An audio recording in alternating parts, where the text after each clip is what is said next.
जय हिंद दोस्तों आप सभी लोगों का स्वागत है आपके अपने YouTube channel Goswami class time में। दोस्तों उम्मीद करेंगे कि आप लोग बढ़िया होंगे, मस्त होंगे, स्वस्थ होंगे और अपनी पढ़ाई में व्यस्त होंगे।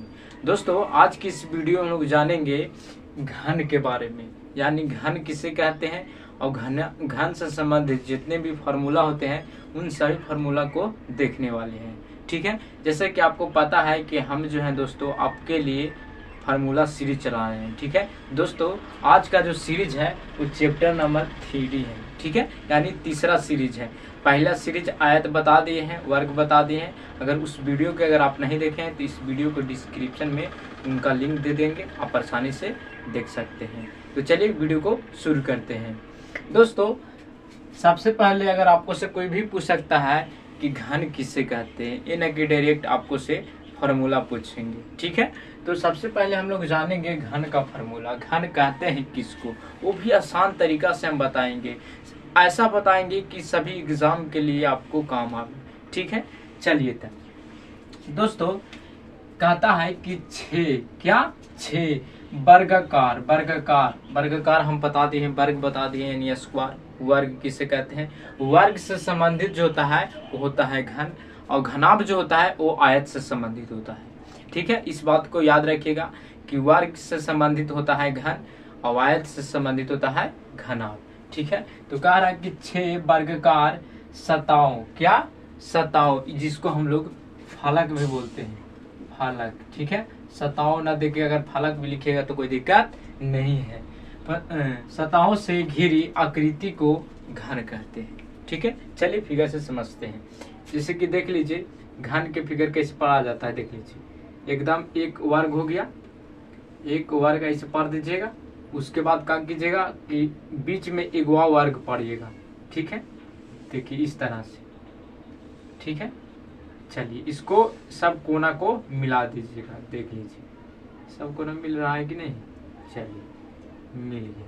ठीक है, नाम दे दीजिएगा A B C D E F। ठीक है, एक। ठीक है, माना कि हमने A B C D E F जो है एक घन है। ठीक है, और ये भी कह रहा है कि 6 सतहों से, देख लीजिए A B C D E F 6 को है, तो 6 सतह से अगर घिरा रहेगा इसको हम लोग बोलेंगे घन बोलेंगे। क्या बोलेंगे, घन बोलेंगे। ठीक है, चलिए तो उम्मीद करेंगे कि आपको परिभाषा समझ में आ गया। अब हम लोग जानेंगे दोस्तों इसका रचना करेंगे। रचना आपसे ज्यादा पूछे जाएगा। जैसे देख लीजिए, जैसे पूछेगा आपको से कि घन में कितने सतह होते हैं, कितने सतह, क्या सतह, जिसको हम लोग बोल सकते हैं फलक।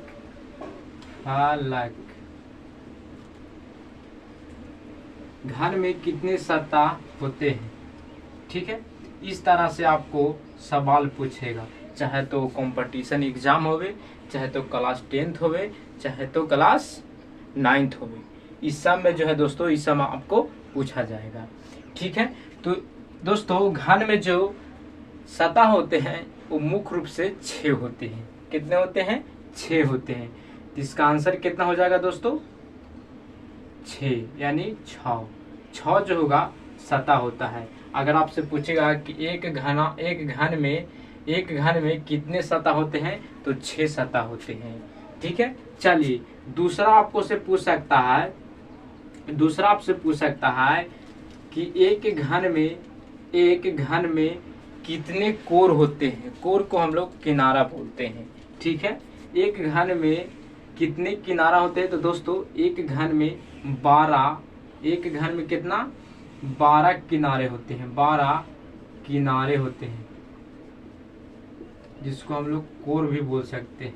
कोर, कितने कोर होते हैं, 12 कोर होते हैं। अच्छा, कोर किसको कहते हैं, तो एक दूसरे सतह को काटता है। ठीक है, जिसे देख लीजिए 12 को काने है, तो देख लीजिए एक दूसरे के काट रहा है, तो 1 हो गया, 2 हो गया, 3 हो गया, फिर 4 हो गया, 5 हो गया, 6 हो गया, 7 हो गया, 8 हो गया, 9 हो गया, 10 हो गया।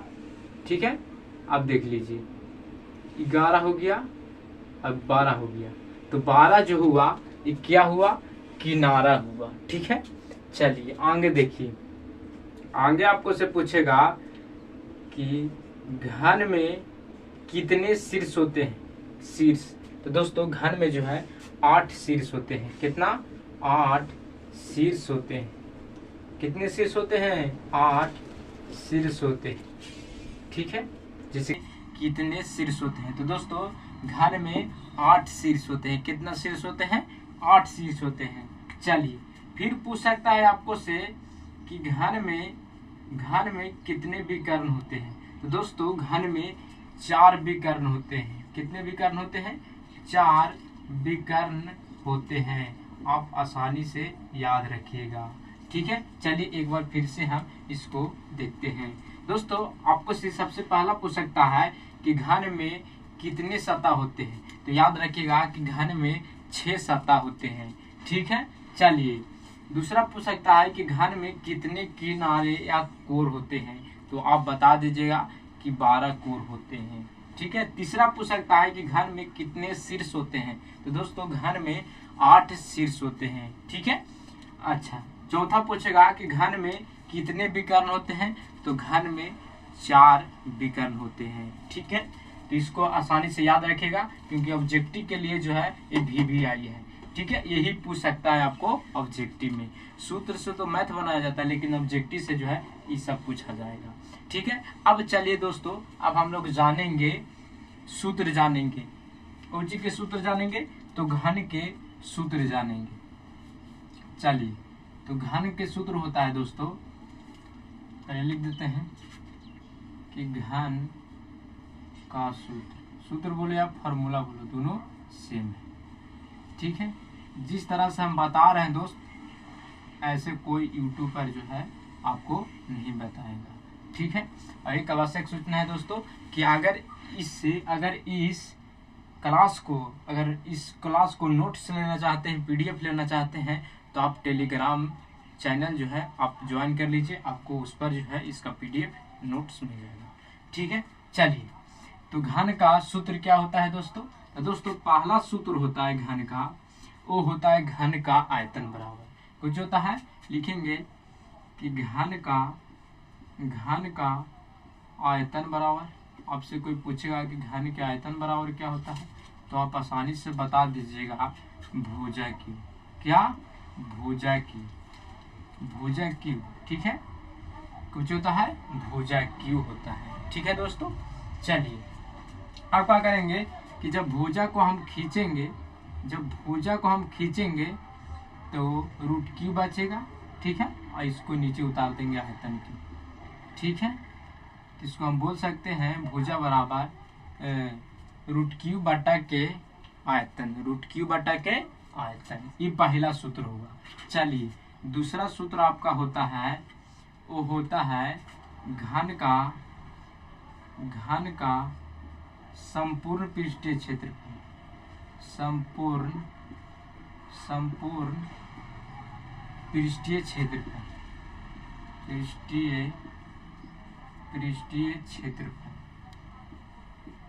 चलिए ये होता है 6 गुना के भुजा स्क्वायर होता है। अगर आपसे पूछेगा कि बताओ कि घन का संपूर्ण पृष्ठीय क्षेत्रफल क्या होता है तो आप आसानी से बता दीजिएगा कि 6 गुने के भुजा स्क्वायर होता है। चलिए अगर इसको में से अगर भुजा को हम खींचेंगे तो हमको रूट बचेगा। ठीक है, और रूट के अंदर हो जाएगा संपूर्ण पृष्ठीय क्षेत्रफल हो जाएगा। कुछ हो जाएगा संपूर्ण पृष्ठीय क्षेत्रफल। ठीक है, और 6 जो है वो गुना में है, उसको हम बट्टा में ले रहे हैं। ठीक है, तो हम बोल सकते हैं कि भुजा बराबर रूट अंडर संपूर्ण पृष्ठीय क्षेत्रफल बट्टा के 6। ठीक है, चलिए तीसरा जो सूत्र होता है आपको दोस्तों वो होता है घन का विकर्ण बराबर विकर्ण बराबर, ठीक है।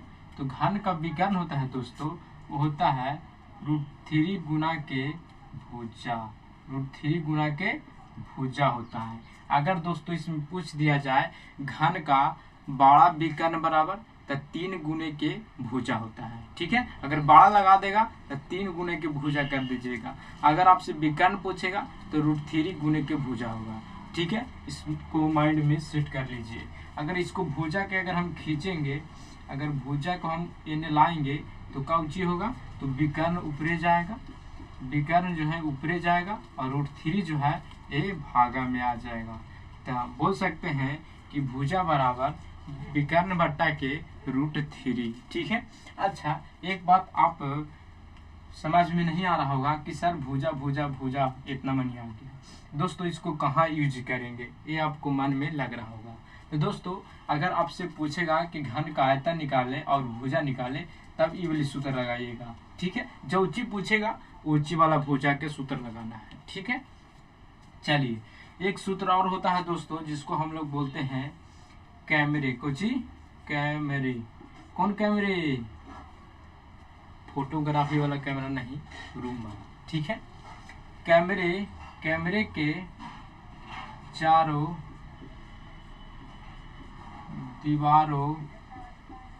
दीवारों का क्षेत्रफल बराबर आपसे पूछ सकता है कि बताओ कि कैमरा के चारों दीवारों का क्षेत्रफल क्या होता है।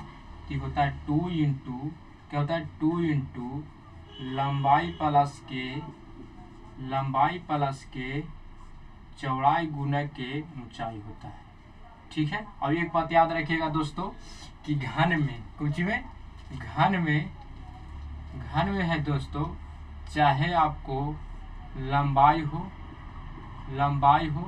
या चौड़ाई हो या ऊंचाई हो, ये तीनों जो है आपस में बराबर होते हैं। क्या होते हैं, बराबर होते हैं। एक बात याद रखिएगा कि आपसे पूछ भी सकता है कि बताओ कि घन में लंबाई चौड़ाई ऊंचाई जो होता है वो क्या होता है, तो बराबर होता है, ठीक है, एक समान होता है। चलिए, अब दोस्तों जब ऊंचाई को जब कॉमन करेंगे तो क्या मिलेगा हमको, तो मिलेगा ऊपरी चल जाएगा कैमरा के चारों दीवारों का क्षेत्रफल। लिख सकते हैं कि कैमरे के चारों दीवारों का क्षेत्रफल बट्टा के, ये आ जाएगा नीचे 2 इंटू लंबाई प्लस के चौड़ाई, ये आ जाएगा, ठीक है। तो बोल सकते हैं ऊंचाई बराबर कि कैमरे के चारों दीवारों का क्षेत्रफल बट्टा के 2 इंटू लंबाई प्लस के चौड़ाई। अच्छा, इसमें एक बात ध्यान दीजिएगा कि 2 इंटू लंबाई प्लस के चौड़ाई के जो है दोस्तों हम लोग परिमिति भी बोलते हैं या परिमाप भी बोलते हैं।